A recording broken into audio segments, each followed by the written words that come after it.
Assalamualaikum warahmatullahi wabarakatuh. Innal hamdalillah nahmaduhu wa nasta'inuhu wa nastaghfiruh wa na'udzu billahi min shururi anfusina wa sayyiati a'malina. Man yahdihillahu fala mudilla lahu wa man yudlil fala hadiya lahu. Asyhadu an la ilaha illallah wahdahu la syarika lahu وأشهد أن محمدا عبده ورسوله اللهم صل على محمد وعلى آله وأصحابه ومن سار على نهجه وتمسك بسنته إلى يوم الدين وبعد. معاشر المسلمين والمسلمات جماعة Masjid Al-Muhajirin Hafidhakumullah.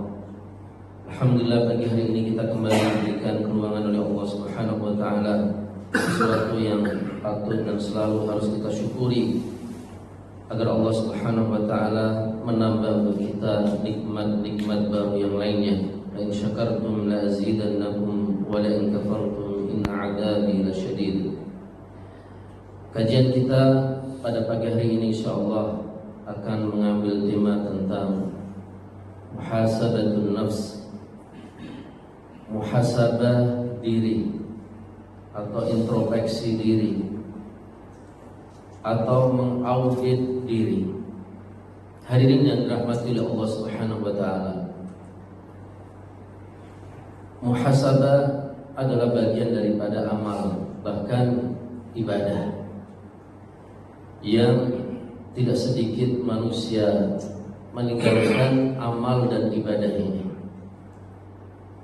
Padahal amal dan ibadah ini adalah amal ibadah yang sangat penting bagi kita semuanya, bagi manusia, bagi kaum muslimin, dalam rangka menjaga ritme keimanan dan ketakwaan, dalam rangka menjadikan kehidupannya menjadi selalu meningkat dan lebih baik, tidak sama saja dengan sebelumnya, ada peningkatan, dan itu membutuhkan evaluasi, membutuhkan muhasabah.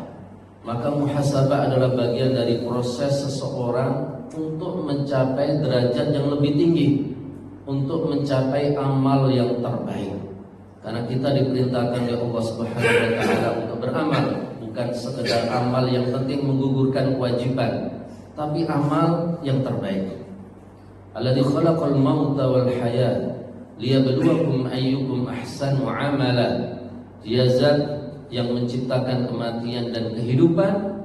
Tujuannya adalah, hadaf asasinya adalah liyabluwakum ayyukum ahsanu amala, untuk menguji kalian, menguji manusia, siapa di antara kalian yang terbaik amalnya. Dan tentu Allah Subhanahu wa taala tidak mengatakan ayyukum aktsaru amala, siapa yang paling banyak amalnya, tapi yang terbaik amalnya. Untuk mencapai yang terbaik amalnya inilah kita membutuhkan evaluasi, muhasabah, menghitung-hitung dan mengaudit amal-amal kita dalam harian-harian kita. Apakah sudah benar? Apakah masih harus diluruskan? Kalau sudah benar, sudah baik, kita tingkatkan, minimal kita pertahankan. Kalau ternyata ada kesalahan, kita luruskan. Kalau ternyata kehidupan kita banyak dipenuhi dosa dan maksiat, maka kita hentikan dosa dan maksiat itu. Dan ternyata seandainya banyak amal kebaikannya, maka amal kebaikan itu sebisa mungkin kita tingkatkan. Dan ini membutuhkan muhasabah. Dan muhasabah ini, hadirin yang dirahmati oleh Allah Subhanahu wa taala, adalah perintah Allah dan perintah Rasulullah sallallahu alaihi wasallam. Jadi muhasabah itu adalah amrun ilahi dan sunnah nabawiyah. Perintah ilahi, perintah Allah, dan termasuk sunnah Nabi kita Muhammad sallallahu alaihi wasallam. Dalam Al-Qur'an Allah Subhanahu wa taala mengatakan dalam surat Al-Hasyr, ya ayyuhalladzina amanu taqullaha wal tanzur nafsum ma qaddamat lighad. Wahai orang-orang beriman, bertakwalah kalian kepada Allah. Kita orang-orang yang sudah beriman dan dipanggil oleh Allah Subhanahu wa taala dengan panggilan ya ayyuhalladzina amanu, wahai orang-orang beriman.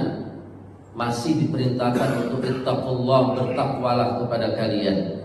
Ini memberikan pemahaman kepada kita bahwa iman kita itu senantiasa harus kita buktikan dengan amal. Ulama menyampaikan bahwa jika iman dan takwa disebutkan dalam satu siyak, maka itu seringkali yang dimaksud adalah iman terkait dengan keyakinan kita. Adapun takwa itu terkait dengan amal, pembuktian daripada iman. Maka iman kita senantiasa diperintahkan untuk kita buktikan dengan ketakwaan. Dan di antara bentuk ketakwaan itu adalah wal tandur nafsun ma qaddamat lighad. Hendaklah setiap jiwa melihat apa yang telah disuguhkan, dilakukan lighadin untuk menghadapi hari esok. Hari esok, meskipun banyak para ulama menafsirkan hari akhir, hari akhirat. Tetapi ghad di sini maknanya adalah esok yang berarti umum.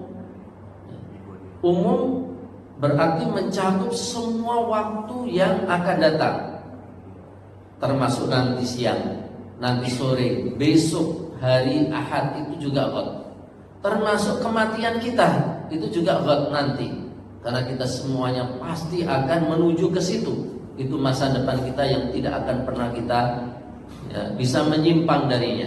Kemudian termasuk juga hari kiamat. Allah Subhanahu wa taala memerintahkan dalam ayat ini agar setiap jiwa itu melihat, menghitung-hitung apa persiapan yang sudah dilakukan untuk menghadapi hari esok itu, kematian atau hari kiamat itu. Begitu pentingnya ayat ini, hadirin yang dirahmati oleh Allah Subhanahu wa taala. Ibnu Qayyim mengatakan bahwa ayat ini itu adalah aslul muhasabah, dasar utama dalil muhasabah. Jadi muhasabah itu menurut beliau wajib, dasarnya adalah ini. Karena Allah Subhanahu wa taala di sini menggunakan salah satu redaksi perintah, meskipun bukan fi'il amri, bukan kata kerja perintah, karena redaksi perintah itu tidak harus selalu kata kerja.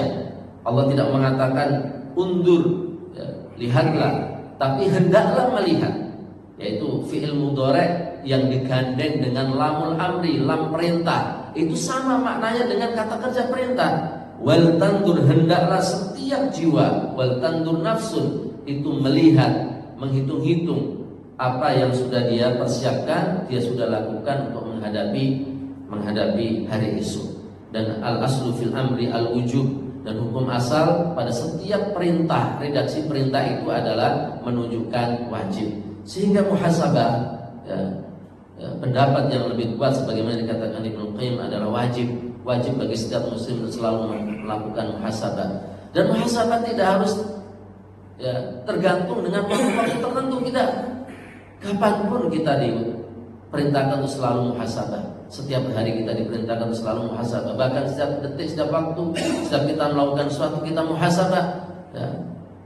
Meskipun terkadang umumnya orang muhasabah itu tahunan, padahal tidak ada kaitan dengan tahunan. Kapanpun kita bisa melakukan muhasabah, harian, pekanan, bulanan, ataupun tahunan, kita terus melakukan muhasabah, karena kewajiban ini tidak berkaitan dengan waktu tertentu. Hadirin yang dirahmati Allah Subhanahu wa taala, Rasulullah juga pernah mengatakan dalam satu hadis yang sahih, al-kaisu man dana nafsahu wa amila lima ba'dal maut. Orang yang cerdas itu adalah orang yang selalu menghisab dirinya. Jadi dana nafsahu itu ulama menafsirkan hasaba nafsahu. Orang cerdas itu orang yang selalu menghisab dirinya. Wa amila lima ba'dal maut, dan beramal, selalu mempersiapkan diri, selalu menambah bekal, mengumpulkan bekal lima ba'dal maut, untuk menghadapi hari setelah kematian, yaitu hari akhir. Wal 'ajis man atba'a nafsahu hawaha, dan orang yang tidak cerdas, orang yang bodoh, orang yang lemah, itu adalah orang yang selalu menuruti nafsunya, selalu menjadikan dirinya, jiwanya itu menuruti nafsunya, menuruti hawa nafsunya. Semua keinginan hawa nafsu yang dituruti oleh jiwanya, itu manusia yang bodoh, manusia yang lemah. Orang yang cerdas itu selalu berusaha untuk bersabar menghadapi ujian dunia yang hanya sementara. Orang melakukan kewajiban, menahan diri dalam menghadapi godaan maksiat, menahan diri untuk tetap sabar, tetap ridho dengan takdir-takdir Allah, meskipun terkadang takdir-takdir Allah itu banyak sekali hal yang tidak sesuai dengan selera jiwa, itu butuh kesabaran, butuh ketahanan, dan itu hadirnya dirahmati oleh Allah Subhanahu wa taala bagian daripada seseorang yang menghisab dirinya, seseorang mempersiapkan dirinya untuk menghadapi hal itu, dan itu disebut orang yang cerdas. Karena hidup di dunia itu sedikit sementara. Innamal hayatud dunya la'ibun wa lahwun, dan dalam ayat lain didulukan lahwun wa la'ibun. Sesungguhnya kehidupan dunia itu hanyalah permainan dan senda gurau, bukan kehidupan yang sebenarnya. Kehidupan sebenarnya itu adalah di akhirat. Orang yang cerdas itu akan mengorbankan hidup sejenak, hidup sebentar itu demi hidup yang selama-lamanya itu, hidup yang sebenarnya itu. Maka bodoh orang jika demi menuruti hawa nafsunya untuk memuaskan diri dalam kehidupan yang sebentar itu mengorbankan kehidupan yang sebenarnya.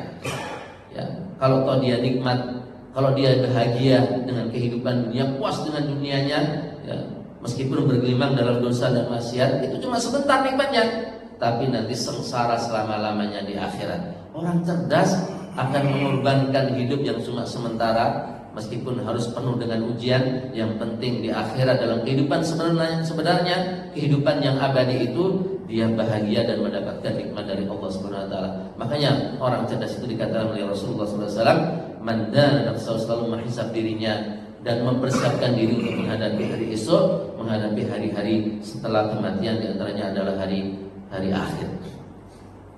Jamaah dirahmati Allah, meskipun redaksi Rasulullah SAW di sini adalah redaksi informasi, yaitu redaksi khobariyah, siapnya adalah khobari, tetapi maknanya adalah makna insya'i, makna perintah. Terkadang dalam nas Al-Quran maupun Sunnah, Allah dan Rasulnya itu menyampaikan perintah tapi menggunakan redaksi khobariyah. Cuma maknanya insya'iyah, maknanya perintah. Nah, di antara itu adalah hadis ini. Orang cerdas itu adalah orang yang menghisab dirinya. Itu sama dengan Rasulullah SAW memerintahkan setiap jiwa, memerintahkan setiap manusia untuk menghisab dirinya. Meskipun bahasanya dengan bahasa informasi bahwa namanya orang cerdas adalah orang yang menghisab dirinya. Tapi maksud Rasulullah SAW adalah perintah bagi setiap diri, bagi setiap jiwa untuk menghisab dirinya. Yang kedua, hadirin dirahmati Allah, kenapa kita muhasabah selain itu perintah Rasulullah, perintah Allah dan perintah Rasulullah sallallahu alaihi wasallam? Li'anna hisaba yaumal qiyamati fardun. Karena hisab di hari akhir nanti itu sifatnya sendiri. Fardan, fardiyan, infiradan, sendiri-sendiri.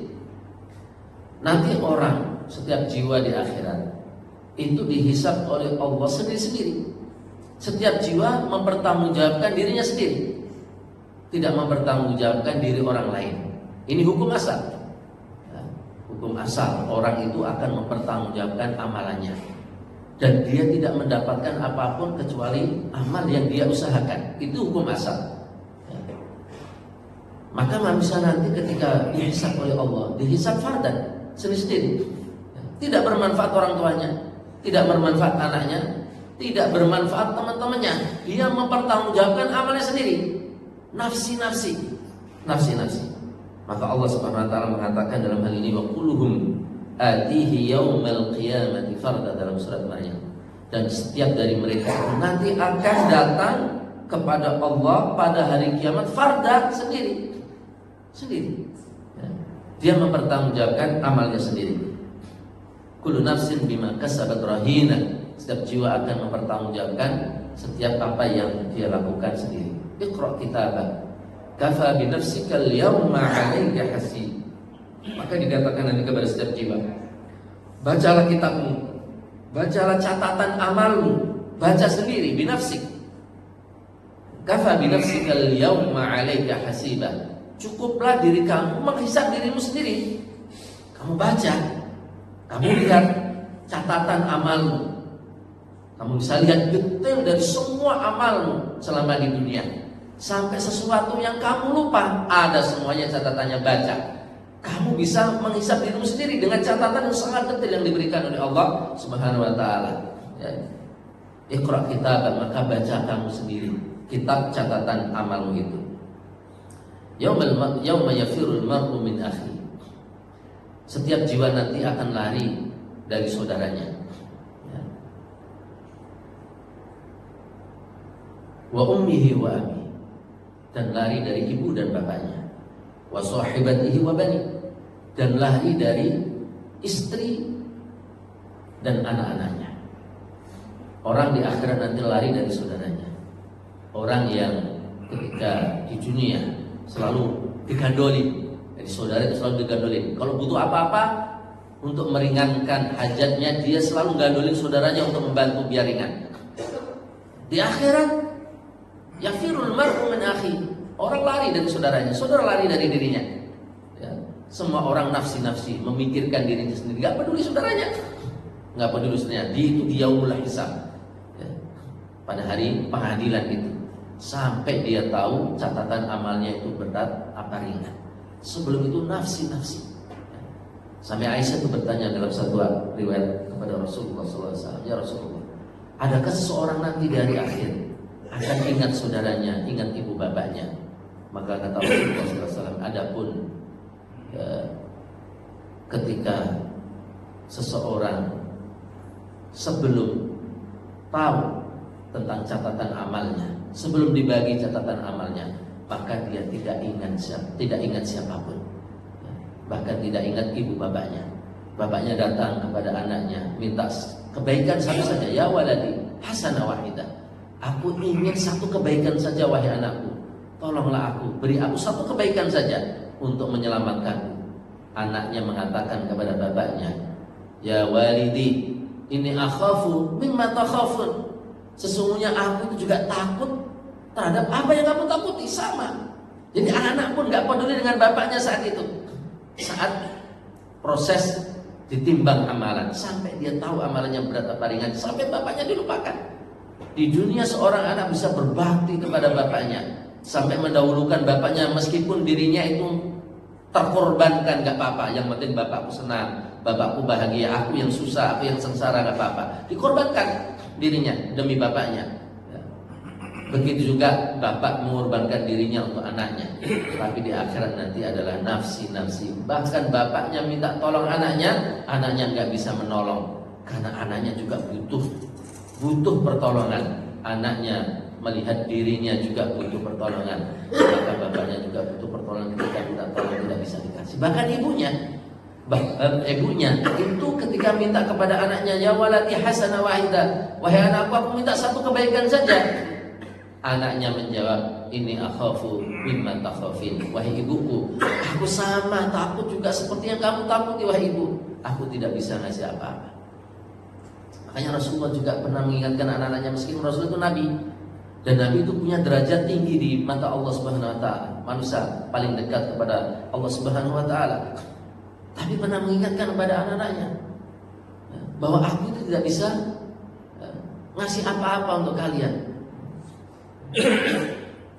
Inilah ughni anka minallahi syai'an, dalam satu hadis Rasulullah SAW, aku tidak bisa memberikan apa-apa untuk kamu di hadapan Allah nanti di akhirat. Kamu mempertanggungjawabkan diri sendiri, dirimu. Aku tidak bisa memberikan apa-apa kepadamu. Jika Nabi kepada anaknya seperti itu, maka bagaimana dengan selain Nabi Muhammad SAW? Bagaimana dengan kita? Bagaimana dengan manusia biasa? Semua orang itu nanti akan tergantung dengan amalnya. Masalah nanti akan dapat syafaat dan sebagainya, beda lagi. Masalah nanti orang tuanya bisa memberikan syafaat kepada anaknya, teman bisa memberikan syafaat kepada anaknya, kepada temannya, itu hal yang lain lagi. Tapi al-aslu, setiap orang akan mempertanggungjawabkan amalnya sendiri-sendiri. Wa laisa lil insani illa ma sa'a. Tidak ada bagi seorang kecuali apa yang dia usahakan, apa yang dia lakukan. Maka hisab nanti di akhirat itu sendiri-sendiri. Maka ketika di dunia kalau orang punya keyakinan seperti itu, gak perlu untuk beramal nunggu orang lain, nunggu diajak, nunggu diinstruksikan, nunggu dipuji. Toh nanti di akhirat nafsi-nafsi. Kenapa kita beramal di dunia tidak nafsi-nafsi juga? Udah nafsi-nafsi juga melalui di dunia, sejak di dunia. Kalau di akhirat juga nafsi-nafsi. Gak perlu nunggu orang lain. Gak perlu juga terpengaruh dengan omongan orang lain ketika kita beramal. Ketika kita beramal mungkin kita ada kekurangan. Orang lain terkadang membuli, mengatakan kekurangan kita. Gak perlu kita terpengaruh dengan kata-kata mereka. Dengan kata-kata mereka terkadang orang terpengaruh karena tidak dipuji, karena tidak disanjung dengan atas amalnya. Lalu dia berhenti dari beramal. Ngapain bergantung kepada orang lain? Toh manusia tidak punya surga, tidak punya neraka. Manusia tidak punya surga, tidak punya neraka. Kalau dia memuji, memang dia bisa kasih surga? Nggak bisa kasih surga. Kalau dia ternyata ada kesalahan, dan manusia terkadang juga memang akan selalu melakukan kesalahan, lalu dibully, dikatain, atau tidak dapat pujian, lalu terpengaruh. Ngapain terpengaruh? Dia tidak punya neraka.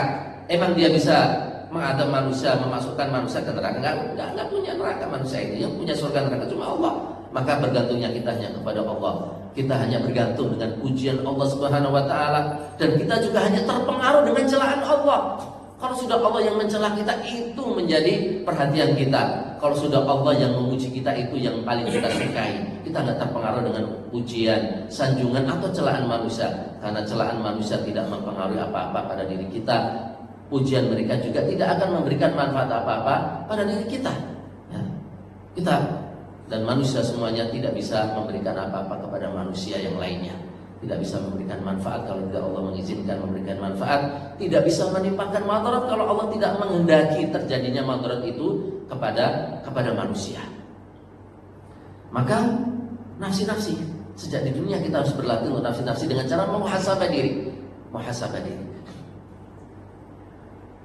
Makanya Imam Hasan Al-Basri, salah seorang salafun saleh dari kalangan tabi'in, ketika pernah ditanya oleh muridnya, oleh sahabat-sahabatnya tentang rahasia kenapa beliau itu selalu istiqomah, selalu bisa menjauhi larangan Allah, selalu makan dari yang halal dan menjauhi dari yang haram, selalu terdepan dalam beramal, dalam beribadah. Itu alasan beliau adalah, beliau mengatakan, alimtu anna amali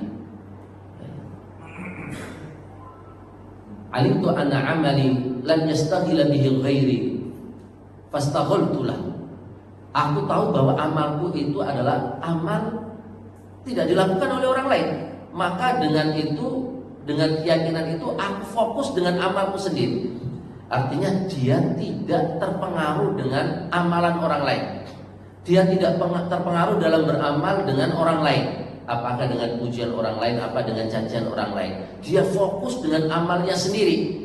Karena yang akan mempertanggungjawabkan amalnya adalah dia sendiri, bukan orang lain. Maka dia fokus dengan amalannya. Itu yang menyebabkan beliau selalu terdepan dalam amal soleh, di dalam beribadah. Itu diantara bentuk menghisab diri, yaitu menjadikan dirinya nafsi saat beramal di dunia. Juga jemaah dirahmati oleh Allah Subhanahu wa taala, di antara alasan kenapa kita harus muhasabah, karena muhasabah itu akan mendatangkan kebaikan kepada kita. Imam Hasan Al-Basri mengatakan, innal 'abda la yazalu bi khairin ma kana lahu wa'idun min nafsi. Seorang hamba itu akan senantiasa berada dalam kebaikan, selalu akan mendapatkan kebaikan dari Allah Subhanahu wa taala. Maka lahu wa'idun min nafsi, selama dia selalu menasihati dirinya. Itu artinya selalu dia menghisab dirinya, menghitung-hitung kesalahan dirinya, memperingatkan dirinya. Orang yang selalu melakukan itu terhadap dirinya, itulah orang yang akan selalu mendapatkan kebaikan dari Allah Subhanahu wa taala. Tidak membiarkan dirinya. Begitu dirinya melakukan kesalahan, langsung dihisab, langsung dihitung, biar menyetop kesalahan yang dia lakukan. Ketika dia melakukan dosa dan maksiat, dia langsung hitung-hitung, dan dia merasa itu sebagai beban yang sangat berat. Maka dia kemudian menyetop dosa dan maksiat yang dia lakukan. Makanya orang yang selalu menghisab dirinya, mengaudit amalannya, itu selalu berada dalam kebaikan, kata Imam Hasan Al-Basri. Dan diri kita itu Dikatakan oleh banyak para salafun saleh, di antaranya adalah Al-Imam Maimun bin Mahran. Beliau mengatakan, hendaklah kita itu terhadap diri sendiri itu memposisikan seperti mitra di dalam kongsi. Mitra dalam kongsi. Saudara kita, diri kita itu kita perlakukan seperti mitra kongsi kita yang berkhianat. Jadi bahasa beliau mengatakan, la yakunul 'abdu taqiyan hatta yakuna li nafsi ashadda muhasabah min asy-syariq li syariki.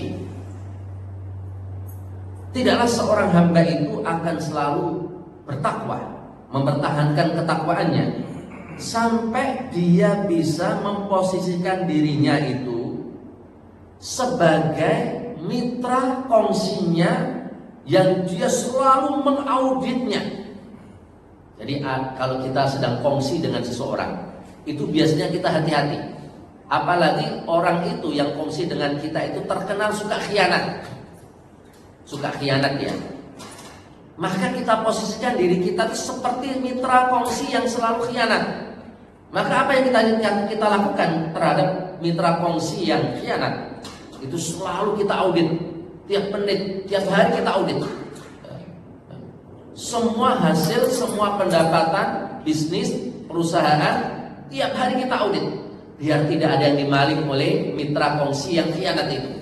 Kita selalu ketat, kita awasi pakai CCTV, kita awasi dengan pengawas security dan lain sebagainya. Jangan sampai khianat orang ini. Jangan sampai bawa pergi modal, jangan sampai bawa pergi keuntungan dan lain sebagainya. Kita dalam bisnis itu ketika menghadapi mitra kongsi yang suka berkhianat, luar biasa kita mengauditnya.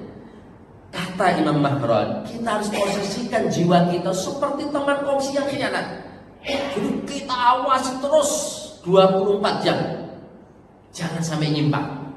Nah, orang itu tidak akan bisa bertakwa, benar-benar takwa kata beliau, sampai dia bisa menjadikan jiwanya itu seperti mitra kongsi yang berkhianat. Jadi diawasi terus. Maka jiwa itu perlu untuk selalu diawasi. Kalau tidak, maka berbahaya. Berbahaya. Kalau tidak diawasi, kalau tidak dihisab itu berbahaya. Minimal kalau tidak diawasi, maka kehidupannya akan berlangsung ya sama saja. Setiap harinya sama, nggak ada peningkatan. Bahkan bisa terjerumus kepada penurunan kualitas. Itu kalau tidak diawasi, tidak akan ada peningkatan, bahkan menurun. Maka dengan diawasi, minimal bertahan atau meningkat. Maka Umar bin Khattab itu mengatakan, hasibu anfusakum qabla an tuhasabu. Hisablah diri kalian sebelum kalian dihisab. Di dunia ya, hendaklah kita selalu menghisab diri kita. Karena di dunia itu adalah saat di mana orang bisa beramal dan bisa menghisab dirinya. Orang beramal di dunia tapi Allah belum menghisab di dunia. Maka kita yang harus menghisab diri kita sendiri. Di akhirat tidak ada amal, yang ada cuma hisab. Maka hendaklah kita di dunia berusaha untuk menghisab dulu sebelum nanti dihisab di akhirat dan tidak ada amal. Di dunia masih ada amal dan hendaklah kita hisab sendiri amal kita. Biar nanti ringan hisab di akhirat, karena hisab di akhirat tidak ada amal lagi. Hanya ada hisab saja. Gak ada setelah audit, setelah setelah pelurusan lalu perbaikan gak ada. Gak ada perbaikan. Adanya hanya hisab saja. Sehingga penyesalan saat itu tidak berguna. Di dunia kalau kita hisab masih ada pelurusan, masih ada upaya untuk memperbaiki, beramal dengan amal yang lebih baik lagi. Kalau di akhirat tidak ada. Itulah sebabnya kenapa Umar bin Khattab mengatakan kepada kita, kalau di dunia hasibu anfusakum, hisablah diri kalian. Karena mumpung kita kalau menghisab diri kita dan tahu aib dan kesalahan kita, kekurangan kita, masih ada upaya untuk memperbaiki, masih ada kesempatan untuk bisa memperbaiki. Tapi kalau di akhirat begitu diaudit oleh Allah, ketahuan aibnya, ketahuan boroknya, tidak ada kesempatan untuk memperbaiki. Maka hasibu anfusakum qabla an tuhasabu, hisablah diri kalian sebelum dihisab oleh Allah Subhanahu wa taala. Wazinu anfusakum qabla an tuzanu, dan timbang-timbanglah amal kalian di dunia sebelum nanti ditimbang di akhirat dan tidak ada perbaikan lagi. Ya, Fa innahu ahwanu 'alaikum fil hisabi ghadan an tuhasibu anfusakumul yawm. Sesungguhnya jika kalian menghisab diri kalian di dunia itu jauh lebih ringan ketimbang nanti diri kalian dihisab di akhirat. Maka jamaah dirahmati Allah Subhanahu wa taala, begitu pentingnya kita menghisab diri kita di dunia ini. Kemudian di antara alasan kenapa kita harus menghisab diri kita atau muhasabah diri selama hidup di dunia ini adalah hajatunal masa fi hadzal zaman lil muhasabah.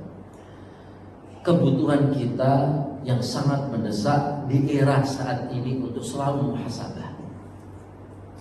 Jika di masa Umar itu adalah yang lebih dominan takwa, Pak. Yang lebih dominan iman, yang lebih dominan amal soleh. Kebaikan lebih dominan di masa Umar karena masa terbaik. Zaman sahabat tuh masa terbaik, zaman tabi'in termasuk masa terbaik juga. Tabi'in setelahnya juga masa terbaik. Zaman kita tuh jauh dari masa terbaik itu. Semakin kesini semakin jauh dari masa terbaik itu. Jika di zaman terbaik saja yang takwa lebih dominan daripada dosa dan maksiat, Umar mewanti-wanti manusia kaum muslimin agar selalu muhasabah. Lebih-lebih di zaman ini yang fitnah, dosa, maksiat lebih dominan daripada iman dan takwa. Pak, fitnah di zaman kita itu jauh lebih dominan. Lebih mudah untuk kita lakukan ketimbang di zaman Umar. Maksiat saat ini gak perlu kita cari, Pak. Gak perlu kita cari. Di hadapan kita penuh dengan fitnah. Bahkan tiap hari di rumah kita penuh dengan fitnah. Bahkan tiap hari kita megang fitnah. Apa di antara yang kita pegang, Pak? Handphone yang kita pegang itu fitnah, Pak. Handphone itu fitnah, penuh dengan fitnah. Ujian yang luar biasa. Ada banyak kebaikan. Dari handphone banyak kebaikan yang bisa kita dapatkan. Informasi cepat, silaturahim bisa mudah untuk kepada orang tua, kepada saudara. Dengan telepon itu bagian daripada silaturahim. Meskipun yang terbaik datang, tapi telepon itu mending, dan itu juga bagian daripada silaturahim. Banyak kemudahan-kemudahan dalam kita melakukan amal kebaikan. Ya, taklim, materi, pengajian banyak bisa kita dapatkan dari YouTube. Ya, bisa. Bahkan ada yang berseri di YouTube itu, Pak. Luar biasa. Ada banyak kebaikan. Tapi di balik itu banyak sekali fitnah-fitnah yang luar biasa kalau kita tidak bisa mengendalikan diri. Di fitnah, Pak. Ya. Maksiat itu dari yang terkecil sampai terbesar bisa kita akses dalam YouTube ini. Ya. Dalam gadget kita ini. Ya. Jadi fitnah ini kita bawa kemana-mana, Pak. Luar biasa, luar biasa. Celah untuk melakukan dosa dan maksiat itu nggak perlu kita cari-cari. Cukup di hadapan kita itu ada pintu-pintu menuju maksiat dan dosa. Dan berapa kali jamaah yang dirahmati Allah kalau kita mau menghitung berapa banyak waktu-waktu kita dihabiskan hanya di hadapan gadget. Kita lupa tilawah, kita lupa baca kitab, kita lupa ngaji, kita lupa menambah ilmu. Lebih banyak hidup-hidup kita itu dihabiskan di hadapan gadget. Begitu nonton sekali TikTok, pengen lagi, buka lagi, dan seterusnya nggak berhenti. Ternyata sudah 1 jam. Giliran baca Quran, Pak, baru 2 menit, apa, Pak? Kayak sudah lama banget pengen berhenti. Luar biasa, Pak, fitnahnya. Luar biasa fitnahnya. Waktu kita itu banyak dihabiskan untuk perkara-perkara pertama yang mubah, bahkan mungkin dosa dan maksiat. Dengan kita melihat tontonan-tontonan yang diharamkan oleh Allah di dalam gadget kita. Pak, kita pernah nggak ketika melihat YouTube film lewat, pasti ketika kita melihat film itu melihat aurat, pasti itu. Nggak ada film itu, apalagi film Indonesia, bersih dari tanpa aurat, bersih dari fitnah terkait dengan aurat. Pasti ada yang membuka aurat, pasti ada. Meskipun film sifatnya film religi, ada. Film religi itu rata-rata itu dimulai dari orang yang tidak berjilbab, membuka aurat, lalu bertaubat, akhirnya endingnya jadi bertaubat. Tapi kan tetap awalnya apa? Membuka aurat. Kita melihat berita-berita yang kita lihat aurat orang yang tidak berhijab. Lalu apakah pernah, Pak, kita istighfar? Habis nonton film lalu istighfar, merasa berdosa, pernah nggak kita? Hampir nggak pernah, Pak. Kenapa? Karena terbiasa, biasa sekali.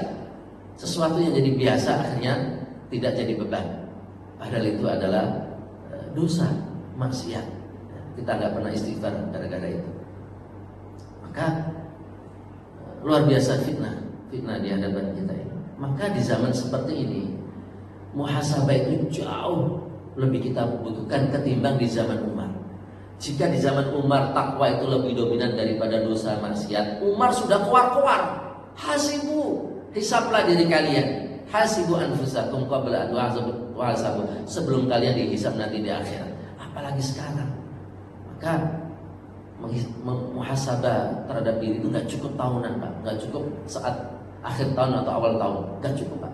Tiap hari kita harus menghisab diri kita. Karena tidak ada sesuatu yang kita lewatkan di hari-hari kita, di zaman kita ini, kecuali semuanya penuh dengan fitnah. Maka ini semuanya menegaskan kepada kita betapa pentingnya melakukan muhasabah. Anwa'ul muhasabah, bentuk-bentuk muhasabah. Ada muhasabah yang harus kita lakukan sebelum kita melakukan amal, dan ada muhasabah yang harus kita lakukan setelah kita melakukan amal. Muhasabah sebelum melakukan amal, ya, itu sebagaimana dikatakan oleh Imam Hasan Al-Basri, rahimallahu 'abdan waqafa 'inda hammihi, fa in kana lillahi madha wa in kana li ghairihi ta'akhkhar. Semoga Allah merahmati, menyayangi seorang hamba yang senantiasa berhenti dulu, berpikir dulu, menimbang-nimbang dulu setiap mau melakukan sesuatu. Fa in kana lillah, jika yang mau dilakukan adalah untuk Allah, kebaikan, maka dia lanjut madha. Wa in kana li ghairi, jika yang apa yang dia lakukan itu adalah bukan karena Allah, bahkan menjumuskan kepada fitnah, maka dia berhenti, tidak dia lakukan. Kalau kita mau bahas status, pikir dulu. Habis foto misalkan dengan tokoh, dengan pejabat, kebetulan ada menteri, kalau dia selfie, ya, seringkali itu menggoda kita untuk menstatuskan, Pak, menge-share selfie dengan menteri. Nah, itu harus kita waspada. Saya bikin status menge-share foto selfie dengan menteri ini untuk Allah atau untuk ujub biar dipuji oleh manusia, ini harus kita perhitungkan. Mungkin terkadang ada orang tidak memikirkan sampai pengen ujub, sekedar iseng saja, share saja. Tapi ketika ada orang memuji, komen di status kita, Masya Allah habis ketemu menteri ya, hebat engkau, aku aja nggak pernah ketemu menteri. Akhirnya jadi ujub. Terkadang sesuatu yang tidak kita niatkan ujub bisa menjuruskan kita kepada ujub, kepada riya. Itu juga harus kita pertimbangkan. Mampukah aku bertahan, bersabar menghadapi godaan ujub ketika aku share foto dengan menteri ini? Itu harus kita pertimbangkan. Kalau ternyata aku nggak sabar, nanti aku terjerumus dalam riya dan ujub, nggak usah aku share. Apa manfaatnya? Nggak perlu orang mengejar keterkenalan di dunia jika ternyata di langit dia tidak terkenal. Orang itu yang penting terkenal di langit dan nggak terkenal di bumi, nggak apa-apa. Terkenal di kalangan malaikat, terkenal di hadapan Allah Subhanahu wa ta'ala. Harus kita pertimbangkan. Banyak orang nge-share seperti itu. Kayak nge-share habis beli kendaraan baru. Share. Mungkin share-nya pakai bahasa yang seolah-olah tidak riya.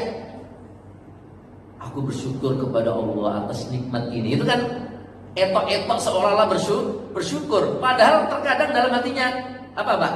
Biar dipuji, oh mobilnya baru, oh kendaraannya baru. Seperti itu, Pak. Atau sedang qiyamul lail, Pak. Lalu habis qiyam beberapa menit sebelum subuh bikin status. Atau sebelum qiyamul lail bikin status. Subhanallah, begitu indah sunyi malam ini. Begitu nikmat rasanya beribadah di waktu malam ini. Itu kan gak ada kata-kata ingin dipuji kan, Pak? Sekedar ingin bersyukur kepada Allah atas nikmat dibangunkan malam. Tapi kan itu sama dengan ngasih tahu orang, Pak, ini loh aku sedang qiyamul lail. Itu juga harus kita pertimbangkan. Kita pertimbangkan. Kita muhasabah diri sebelum kita melakukan amal. Tapi bukan berarti gara-gara muhasabah lalu kita tidak beramal, takut riya lalu tidak beramal. Ya. takut sholat berjamaah nanti dibilang wah sok rajin berjamaah. Oh itu takut dibilang orang soleh nanti jadi riya dan sebagainya. Lalu nggak sholat berjamaah, nggak begitu juga. Ya. Sholat berjamaah ya sholat berjamaah karena memang sudah kewajiban atau minimal sunnah muakkad sholat berjamaah. Ya. Yang penting kita berusaha untuk menghindari riya itu. Tapi untuk perkara-perkara yang sifatnya duniawi bukan ibadah. Ya. Kalau ternyata perkara dunia ini menjuruskan kepada kemaksiatan dan dosa, ujub dan sebagainya, maka adalah kita stop, tidak kita lakukan. Muhasabah, takut dari riya itu tidak berlaku untuk masalah ibadah. Jangan takut riya kemudian tidak melakukan ibadah, itu riya juga. Jadi kata Imam Fudail, orang takut dipuji dalam melakukan kebaikan itu riya. Dan orang tidak jadi melakukan kebaikan karena takut riya itu syirik. Jadi sama-sama terlarang. Maka kalau untuk kebaikan, untuk amal ibadah, maju. Fastabiqul khairat, berlomba-lomba di dalam kebaikan. Ya. Riya enggak riya, ya itu hal lain. Karena riya itu memang kita tidak bisa menghindarinya. Kita tidak bisa menghindari datangnya riya, karena riya itu datangnya seperti semut hitam yang hinggap di batu hitam. Kita nggak merasakan. Yang penting kita lawan riya itu dengan rasa tidak suka kedatangan riya itu. Jadi jemaah dirahmati Allah Subhanahu wa taala, kita menghisab diri kita sebelum beramal. Yang kedua, muhasabatun nafsi ba'dal amal. Menghisab diri setelah beramal. Setelah misalkan datang tamu, kita hisab diri kita. Tadi aku benar nggak sudah memuliakan tamu? Sudah benar nggak aku menjamu tamu tadi? Jika kurang maka ke depan nanti kalau ada tamu lagi aku perbaiki lagi. Ataukah aku tadi mengecewakan tamu? Ya, tamu padahal kelihatan haus, tapi aku nggak ngasih minum karena aku pelit dan lain sebagainya. Itu harus kita hisab diri kita. Nah, kita hisab diri kita. Itu penting setelah melakukan amal. Tadi sholat subuh, aku sholat tadi itu ikhlas karena Allah atau tidak? Sudah benar nggak gerakannya, doanya sesuai dengan ajaran Rasulullah SAW atau tidak? Itu penting. Biar kita akan selalu berusaha lebih baik lagi. Sudah ikhlas tidak? Ya. Ketika Rasulullah SAW membaca ayat dalam mensifati orang-orang beriman, Allah mengatakan dalam ayat dibaca oleh Rasulullah, walladzina yu'tuna ma atau wa qulubuhum wajilah. Dan orang-orang beriman itu cirinya adalah orang-orang yang memberi apa yang diberi sementara hatinya takut.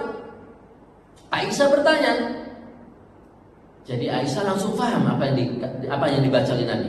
Ini kelebihan orang-orang zaman Rasulullah, para sahabat itu begitu mendengar kalimat bahasa Arab seperti Al-Quran langsung paham maknanya. Ya. Karena bahasa Arab zaman itu masih bahasa Al-Quran, Pak. Masih murni bahasa Arabnya orang Arab zaman Rasulullah, zaman sahabat. Beda dengan sekarang, Pak. Orang Arab sekarang kalau tidak sekolah, tidak ngampus, tidak masuk sekolah, nggak bisa bahasa Arab, nggak bisa. Jadi bahasa Arab yang mereka pakai dalam keseharian di pasar-pasar, kalau Bapak umroh haji, ngobrol di pasar, di toko, itu sudah bukan bahasa Arab, Pak.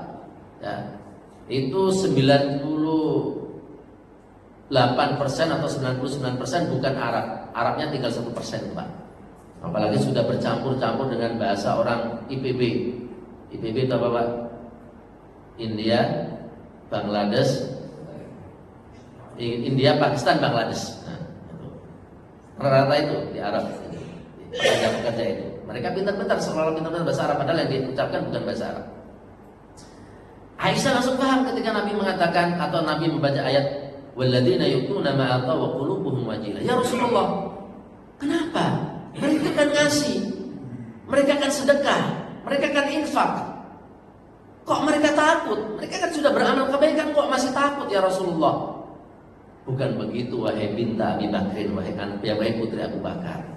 Maksud ayat ini adalah mereka itu takut kalau mereka itu setelah ngasih, setelah berinfak, setelah bersedekah, mereka tidak memenuhi syarat diterimanya sedekah mereka, yaitu mereka tidak ikhlas. Mereka takut kalau tidak ikhlas dalam bersedekah itu. Itu orang-orang beriman disifati dalam Al-Quran oleh Allah Subhanahu wa taala, dibaca oleh Rasulullah SAW. Di antara cirinya apa? Menghisab setelah beramal. Setelah ngasih orang, setelah bantu orang, menghisab dirinya. Benar enggak aku tadi ngasih itu ikhlas karena Allah Subhanahu wa taala? Cara aku ngasih ke dia tadi benar nggak sesuai dengan aturan dalam syariah yang dikehendaki oleh Allah dan Rasulnya? Tidak merendahkan orang yang dikasih, tidak mengungkit-ungkit dan lain sebagainya. Itu dihisab, menghisab dirinya. Sehingga apa? Menjadikan dia selalu meningkatkan amal kebaikannya. Jadi kualitas amalnya itu ditingkatkan dengan dia selalu menghisab dirinya. Jamaah dirahmati Allah Subhanahu wa taala.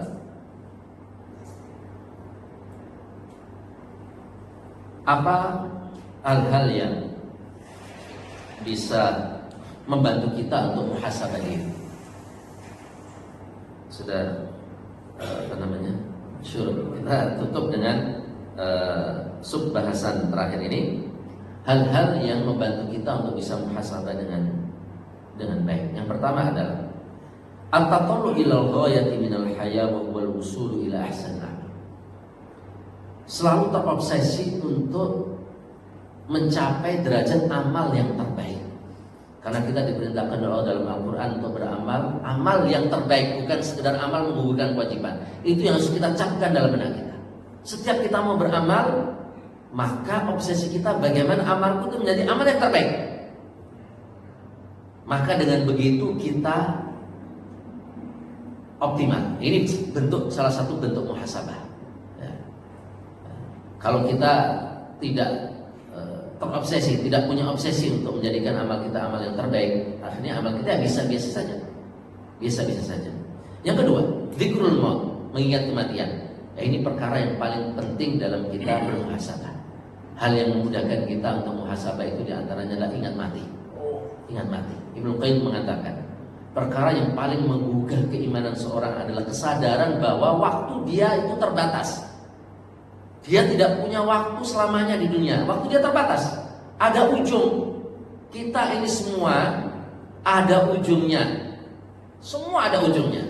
Itu keyakinan yang diyakini semua manusia. Sampai orang-orang kafir di zaman Nabi Muhammad yang tidak mengimani Muhammad yakin mereka itu akan mati. Semua orang kafir, bahkan apalagi orang beriman, itu yakin mereka akan mati. Mereka punya waktu yang terbatas. Apalagi kita orang Islam, kaum muslimin, orang-orang beriman. Lebih-lebih lagi kita diperintahkan untuk selalu ingat kematian ini. Di antara faedahnya adalah agar kita menyadari bahwa waktu kita terbatas tidak selama-lamanya.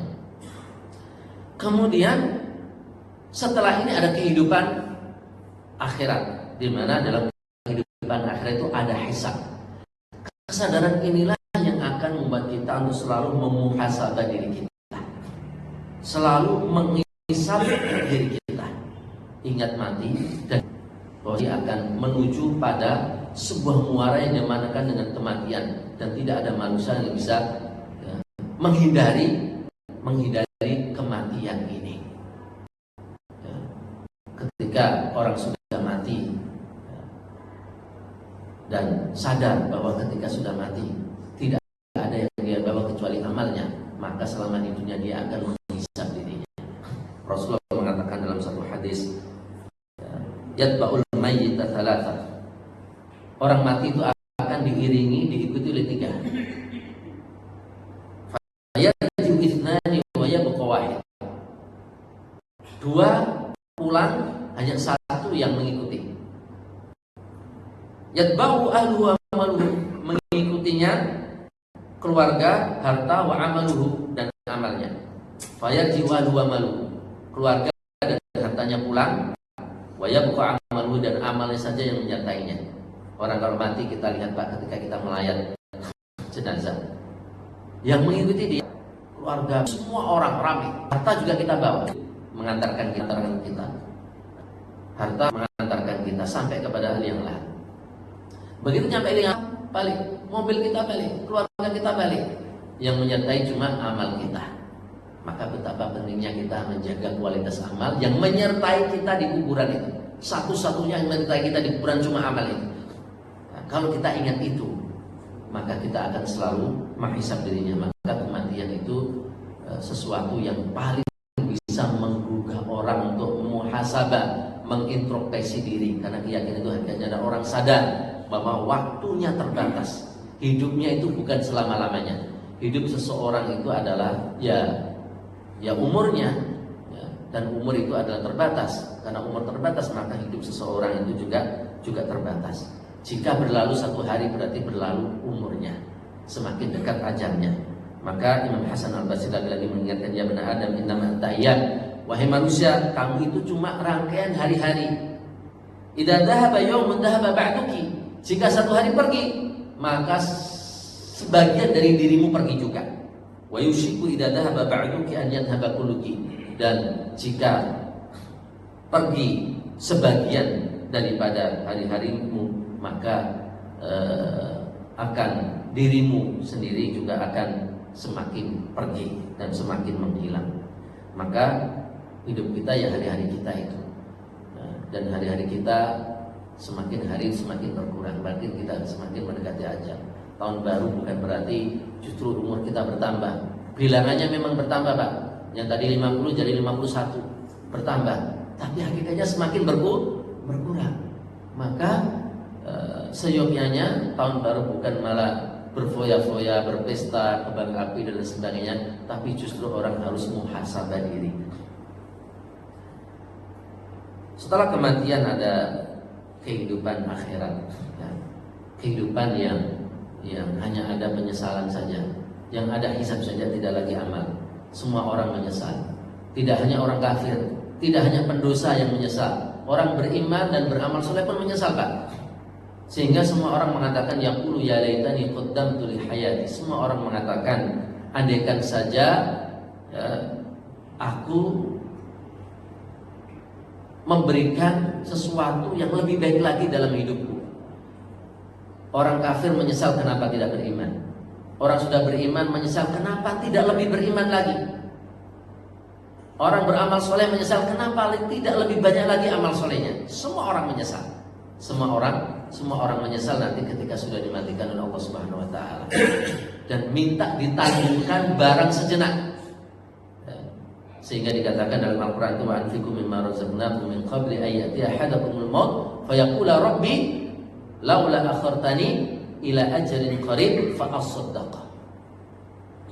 Setiap manusia ketika dimatikan oleh Allah akan merengek minta dikasih tangguhan untuk hidup sejenak saja.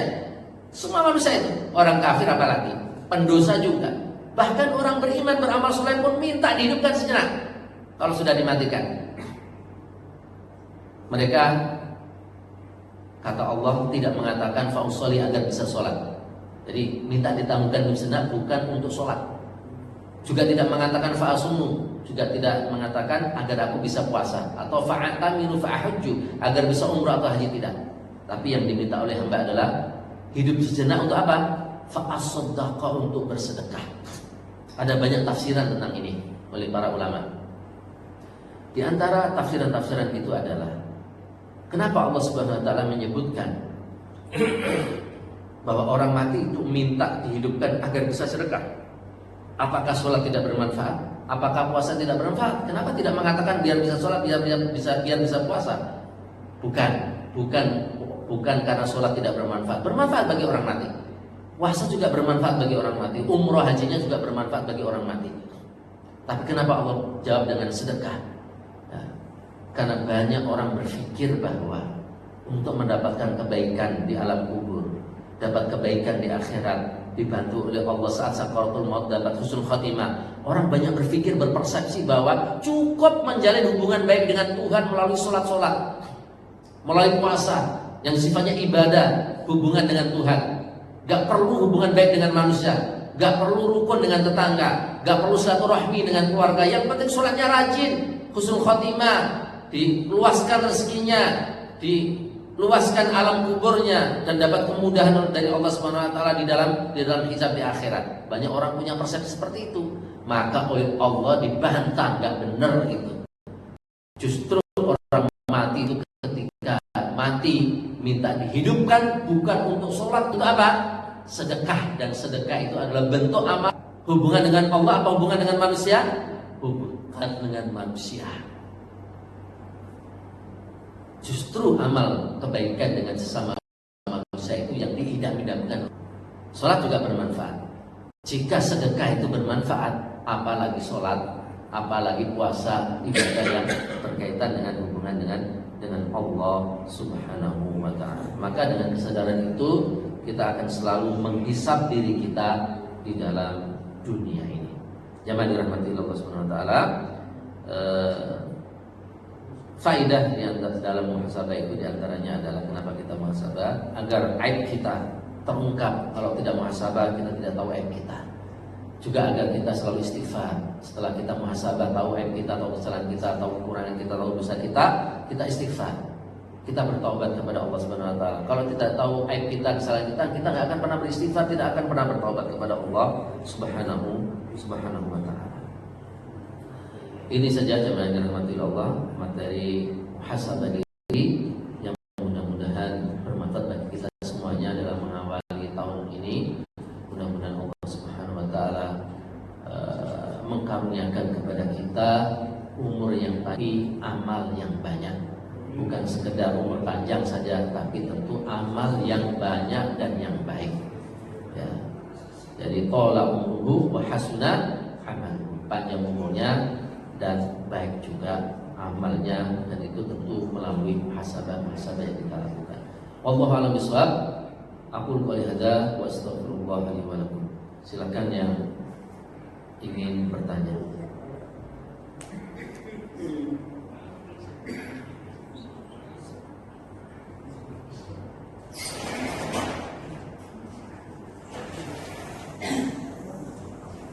Monggo Pak, kalau ada pertanyaan. Cukup? Ya, mudah-mudahan sudah jelas ya. Baik, kita tutup dengan doa kafaratul majlis. Subhanallah wa bihamdihi, asyhadu an la ilaha illa anta, astaghfiruka wa atubu ilaik. Assalamualaikum warahmatullahi wabarakatuh.